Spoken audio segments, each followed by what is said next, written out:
ஓசியா அதிகாரம் 3.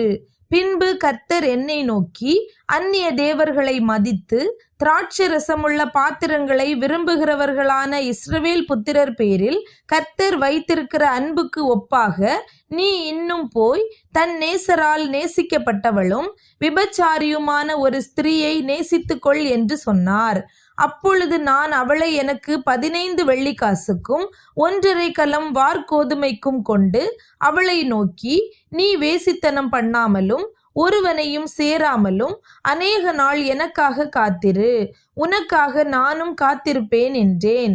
இஸ்ரவேல் புத்திரர் அநேக நாள் ராஜா இல்லாமலும் அதிபதி இல்லாமலும் பலி இல்லாமலும் சிலை இல்லாமலும் ஏபோத் வஸ்திரம் இல்லாமலும் தேராபீம் இல்லாமலும் இருப்பார்கள்.